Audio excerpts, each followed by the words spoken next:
Hey guys, what's going on? Falusion here, and welcome to the first episode of our few tutorials that I'm going to be doing about FL Studio. This tutorial specifically is going to be about, well, it's going to be aimed at beginners that like pretty much just downloaded FL Studio and they're just like, yeah, okay, what do I do? This tutorial is pretty much going to be for them. It's not going to be for like people who know how to use FL Studio. It's going to be like as I said before, yeah, people will just download FL Studio and don't know what to do and all that. So, let's get started. Once you first open up FL Studio, usually there's a song that comes up. Pretty much what that song does is like tells you how flexible FL Studio is and what you can actually do to your tracks, and pretty much shows what you can do with FL Studio. Like how FL Studio pretty much has no limits and you can just do whatever you want, and it's awesome program, and that's pretty much what that song's there for. It's not there for like, oh hey, welcome to FL Studio, here's a song for you, listen to this. Like, yeah, it's not that. It's like to actually show how good FL Studio can be for its price. So yeah, if you want to listen to that song, go right ahead and listen to it. Just press that play button that's up there. Obviously I don't have it on because I've used FL Studio for a while now, but it's usually, if I go open, yeah, hang on, it's usually the new stuff song. I won't click on it because I'm recording and it'll just take up too much CPU and blah blah blah. So, and if you go to the folder cool stuff, there's all the songs that were made in like FL Studio by professionals. So yeah, you can listen to them if you want.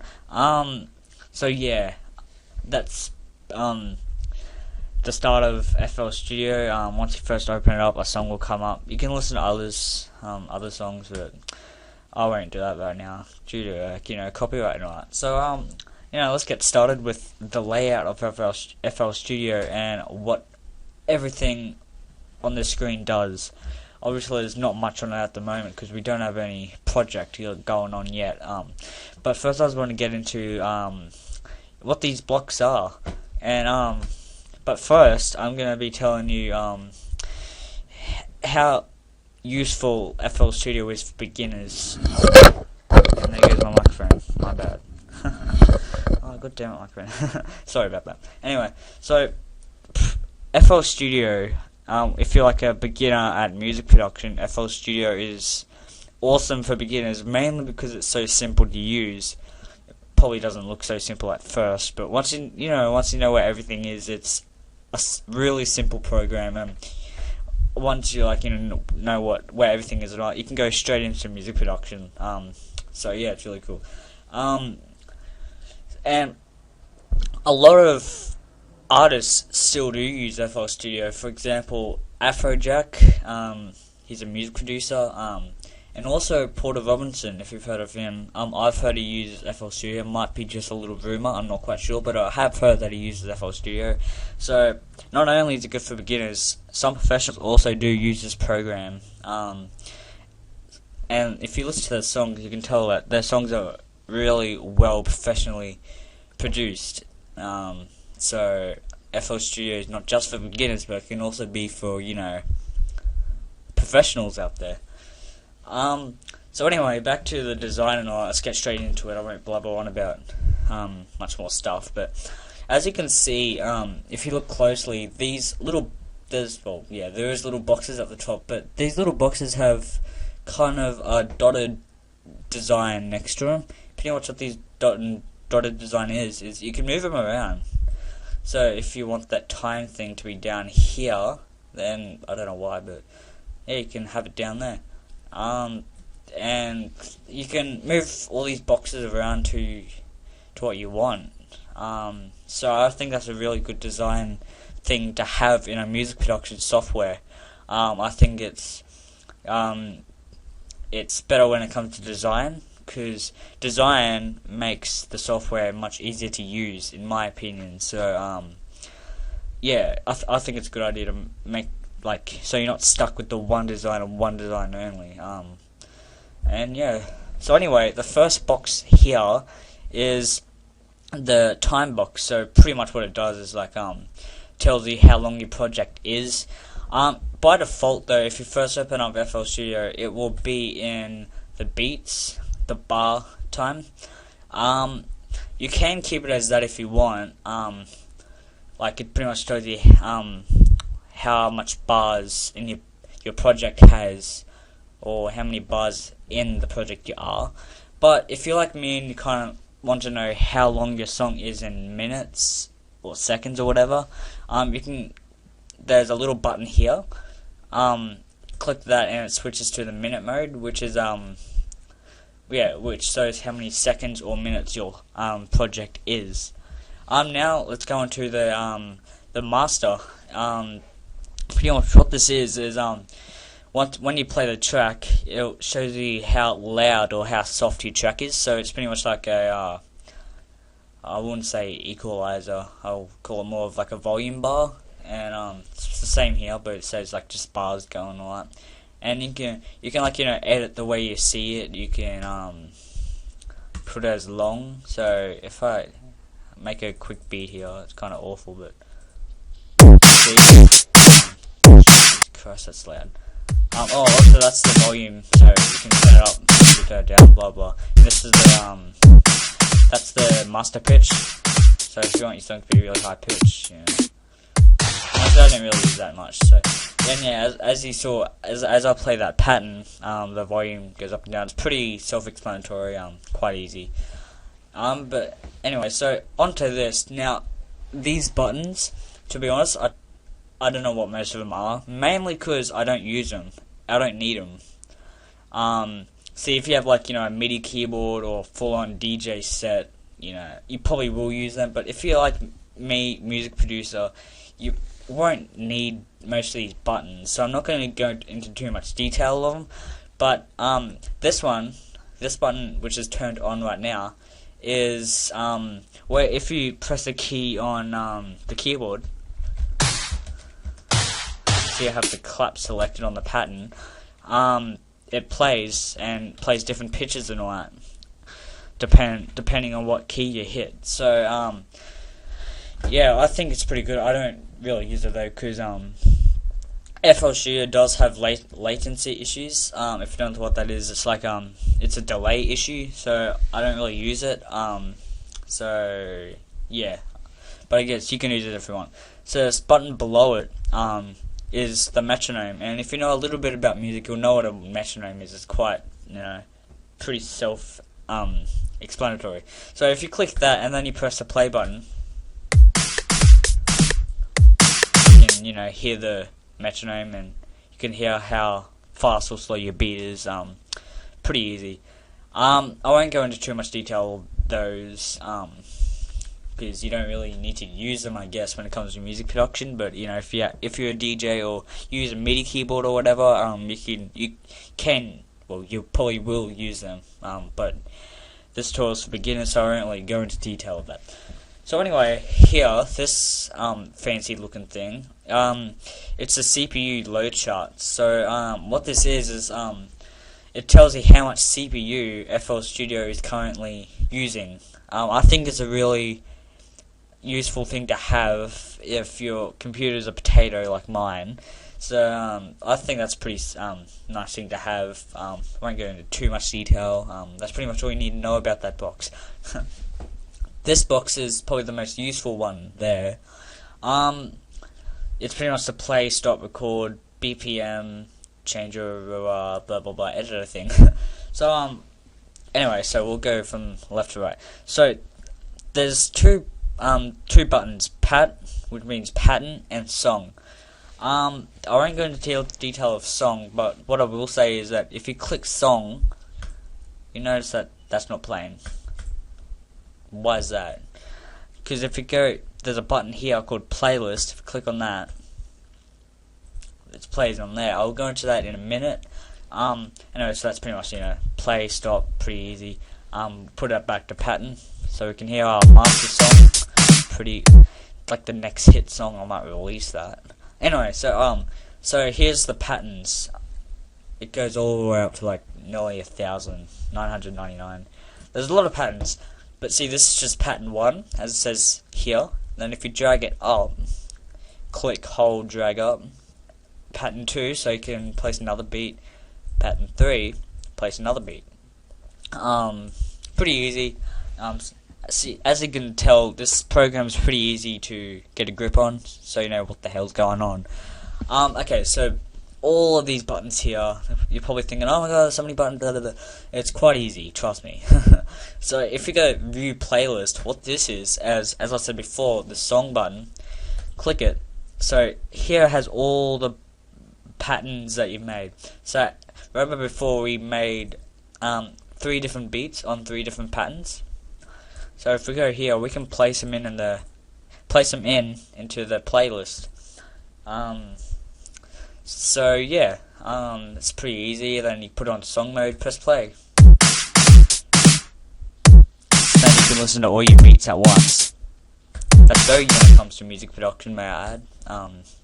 Actually, it's a must. You must do that in a song. Oh yeah, should have said before, if you place a note in, but say I don't really want those hats to be there, you just right click the notes, or you can right click anywhere on the line and just drags to get rid of it. But I don't want it to be there. And then here's the view step sequencer, which is what we have right now. It's on.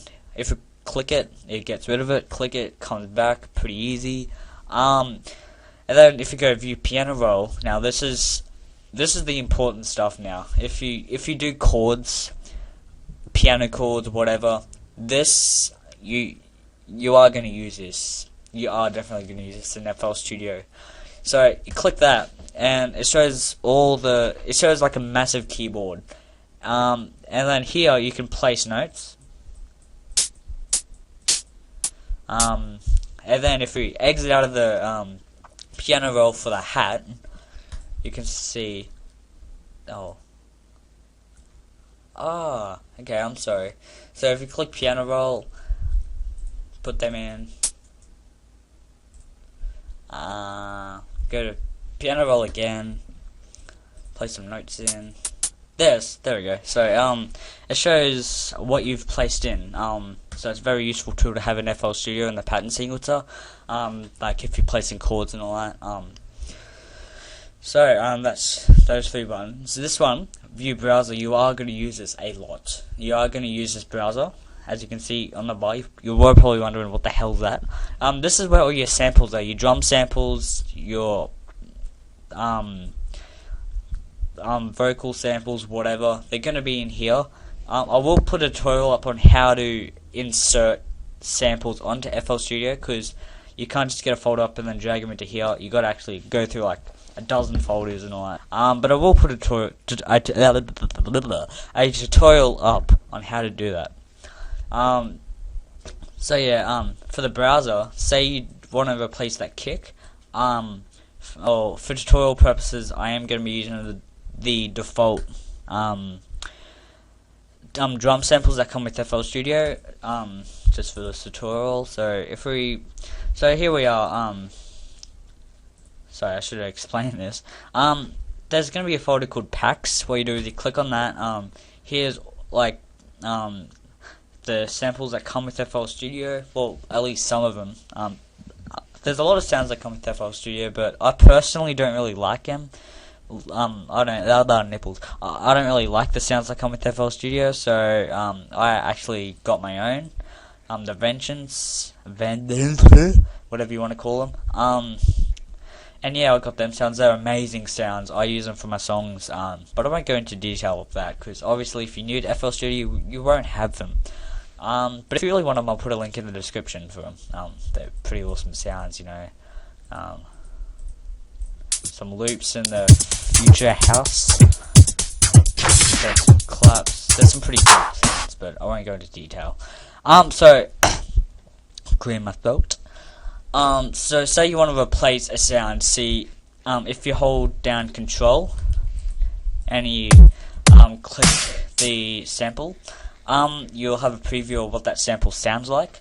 But if you don't really like the kick sound, which I don't because it sounds like crap, you can go into the legacy file, which is in packs, So just click on the legacy, and all of these will come up.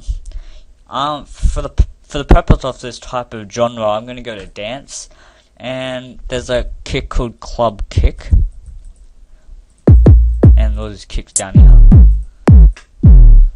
And what you do is you click, and then you drag, and you highlight the one you want rid of, then just drop it, and then you've just replaced that sound. Then if you press play,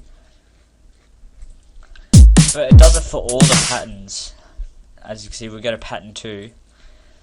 It's done the same. Pattern 3. It's done the same. So yeah, that's how you replace sounds and all that. And that's what the browser is. You are going to be using that a lot with FL Studio. Edit that out. Hang on. Nipples. Alright guys, so that's what the browser is. Now for the most important part of FL Studio, this is where the magic happens. The mixer. This is where you add your effects, and that's pretty much it. So yeah, say we want to add an effect on this kick right here. So if you click the sample, you'll notice this little box comes up. A lot of buttons and stuff. We won't be using them for this tutorial, thank God. But at the top here it has an arrow, channel options. You want to click on that and assign free mixer track. So what this does, if you click that, it assigns it to a mixer track. A free one, of course. If you're already using a track, say insert 3, it will automatically go. Usually goes to the one next to it, so insert 4. But if there's none, it usually goes to insert 5. I'm not quite sure why. It was born that way, I guess. Bad joke. Anyway, so okay, so now this kick has its own mixer track. Now we can do whatever the hell we want to the kick. So if we press play, and then there's a volume button. Oh, this beat is pissing me off. I'm sorry. I'm just gonna do a proper beat.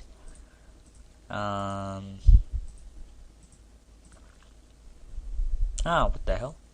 Oh yeah, also if you click a note and you drag, it automatically places the notes, so I'm just going to place it there. There we go, that's a bit better. Okay, so now say we want to change up that kick a little bit, change the volume because it's too loud. We can just, there's a volume bar for the kick. We can turn it down. We can turn it up all the way. You can also do it next to this. There's a little knob here. You just click. Oh, yeah, that's the channel panning. Sorry. So it's pretty self-explanatory. Yeah, and then here is the volume. So you click it and you drag either down or up. So you can also do that in the pattern sequencer, which I find really useful. And then here, this big grey box with nothing in it, this is where the magic happens, also. So to add an effect, a lot of effects already come with FL Studio, like an equalizer, reverb, delay, multiband compressor, a lot of stuff that you will be using. So really, to master a track in FL Studio, you don't really need to download any effects from the internet. FL Studio comes pretty good when it comes to effects, so yeah, and mixing and all that. So to add an effect, we'll go to insert 1. There's 8 inserts only. I wish they would add more, because I reckon that'll be pretty cool. But yeah, you go to insert 1, press the little arrow, go select, highlight select, and say we want to add a bit of a parametric equalizer to it. So we'll go to 3D parametric EQ2. So this adds a this is an effect where pretty much evens out the equalizer. You can edit the bass, you can edit the mid, the high, blah blah blah.